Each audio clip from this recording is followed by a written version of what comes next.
Hello नमस्ते welcome. आज मैं आप लोगों को बताने वाली हूँ कि आप प्रॉपर तरीके से ऑयलिंग कैसे करेंगे। आपने अगर आदिवासी ऑयल ख़रीदा है ऑनलाइन या फिर घर पे बनाया है, मैंने आप लोगों के लिए एक वीडियो बनाया था जो कि अवेलेबल है मेरे पेज पे, आप चले जाइएगा। और आदिवासी तेल बनाने का घर पे कैसे बनाना है उसका तरीका मैंने उस वीडियो में बता रखा है। अब उसको लगाने का भी तरीका मैंने उसमें बताया है, लेकिन आज मैं पर्टिकुलर ये वीडियो बता रही हूँ आप लोगों को सिर्फ ऑयल कैसे लगाना है इसके लिए।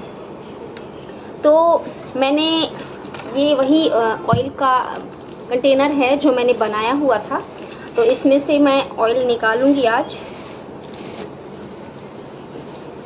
और क्योंकि इसमें मैंने काफ़ी सारी चीज़ें डाली हुई थी, इसलिए लगाने से पहले सबसे पहले तो हमको इसको अच्छे से मिक्स करना है। नीचे बैठ गई हैं चीज़ें, मैंने पाउडर फॉर्म में डाला था सारा, तो ये नीचे बैठ चुका है और अच्छे से इन्फ्यूज़ भी हो गया था।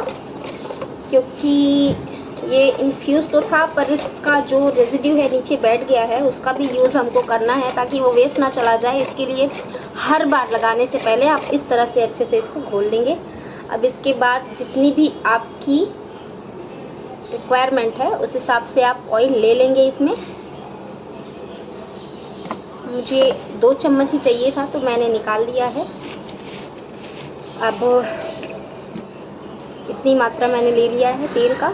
और देखिए तेल का कलर मैंने आदिवासी ऑयल घर पे ही बनाया था और इसके रिज़ल्ट इतने ऑसम हैं कि अगर आप इसको यूज़ करते हैं कंटिन्यू 1 महीने तक तो आपको रिज़ल्ट देखने के लिए ज़रूर मिलेगा, ये मेरी गारंटी है।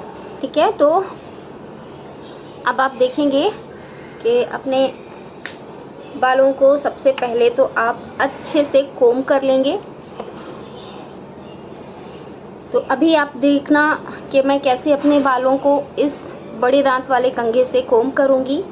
और सेक्शन ले करके आपको कोम करना है आपके स्ट्रैंड्स में, ताकि ये उलझे ना।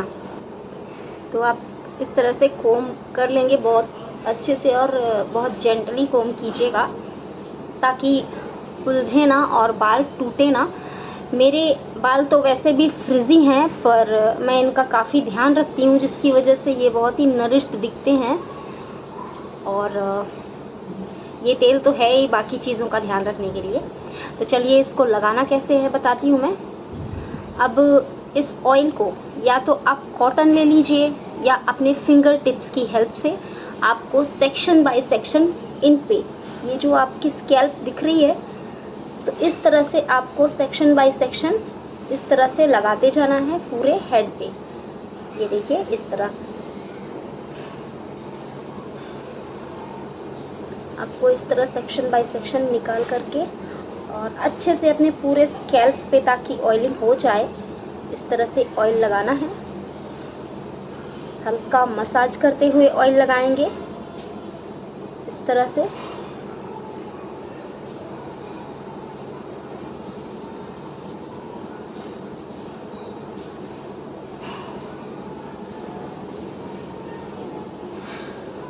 तो इस तरह से आप अपने पूरे लेंथ तक ऑयलिंग करते जाएंगे और इसके बाद आपको अच्छे से अपने स्कैल्प को मसाज देनी है। और ऑयलिंग अगर आप करते हैं, ये DIY अपना कोई सा भी ऑयल हो या फिर आपने ऑनलाइन परचेज़ किया हो, तो इस तरह की ऑयलिंग में अगर आप मसाज नहीं करते तो फिर इसका कोई मतलब नहीं निकलता, आई थिंक मेरे हिसाब से। क्योंकि मैंने विजिबल रिज़ल्ट देखे हैं मसाज के। और मैं रेगुलर नाइट में अपने हस्बैंड के स्कैल्प में इसी ऑयल की चम्पी करती हूँ और मसाज करती हूँ। ये तो मैंने अभी कर लिया, चलिए फिंगर टिप से। उसके बाद मैं इस रोलर का यूज़ करती हूँ। इसके का कवरेज बहुत अच्छा है। ये 2 व्हील्स वाले भी आते हैं लेकिन उसमें काफ़ी टाइम लगता है, पर इसमें कवरेज ज़्यादा है, इसके लिए मैं इसका यूज़ करती हूँ। अब आपको धीरे धीरे, बहुत स्पीड में नहीं, इससे बाल खींचेंगे और टूट सकते हैं आपके बाल, तो हल्के स्लो मोशन में आपको इस तरह से मसाज करनी है। और टाइम पे चेक करना है कि बाल फंस तो नहीं रहे, इसका ध्यान रखना है आपको। और इस तरीके से आप कम से कम 10 मिनट तक मसाज करेंगे, तभी आपको इसके विजिबल रिज़ल्ट नज़र आएंगे। और मैं ऑयलिंग इसी तरीके से करती हूँ अपने बालों को, वरना मैं करती ही नहीं हूँ। अगर मेरे पास टाइम होता है या फिर मेरे बाल फ्रिजी लग रहे हैं तो मैं स्कैल्प पे ना लगा करके मैं सिर्फ स्ट्रैंड पर लगा लेती हूँ, अगर मेरे पास मसाज करने का टाइम नहीं है तो। अदरवाइज़ काफ़ी मैं टाइम अच्छा निकाल करके उसके बाद ही ऑयलिंग करती हूँ, और मुझे काफ़ी इससे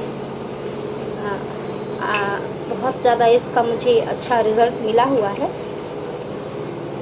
तो मैंने सोचा मैं आप लोगों के साथ भी शेयर करूं। और जब मैंने ऑयल का जो वीडियो बनाया था उसमें मैंने ये सारा प्रोसेस नहीं दिखाया था। और इसके अगर रिज़ल्ट नहीं मिलते हैं 1 महीने में, सबसे पहले तो आपका हेयर फॉल बंद होने वाला है, और उसके बाद न्यू हेयर ग्रोथ होगी, और बालों की जितने भी फंगल इन्फेक्शन हैं उन सब से आप बचे रहेंगे। आप अभी से अपने स्कैल्प का ध्यान रखेंगे, तभी बरसात में जब बारिश का मौसम आता है तो फंगल इन्फेक्शन और बाकी सारी चीज़ें इफ़ेक्ट करती हैं स्कैल्प पे, और हेयर फॉल बहुत ज़्यादा होता है, उससे आप बचे रहेंगे, ध्यान रखिएगा।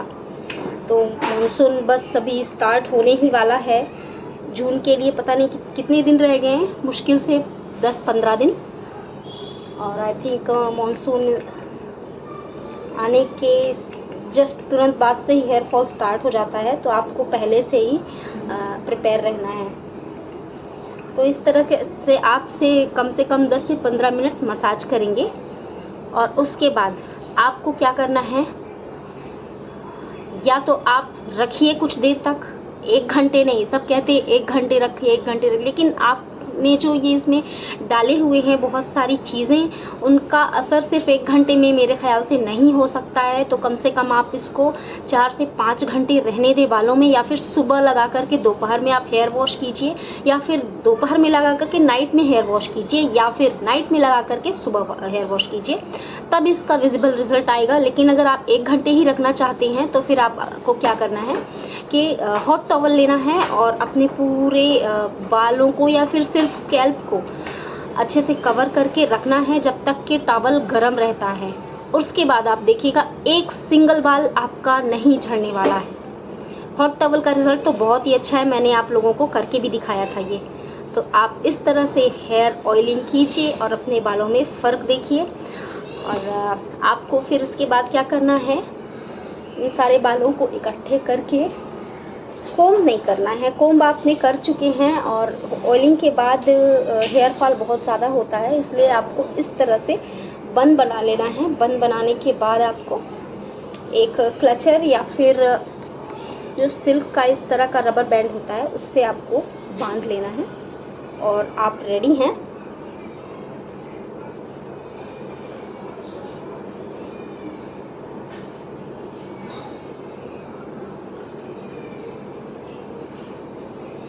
आपको इस तरह से इसको बन बना लेना है। बस छोड़ दिए बालों को, छोड़ दीजिए, रेस्ट करने दीजिए, उसके बाद आप इसको हेयर वॉश कर सकते हैं।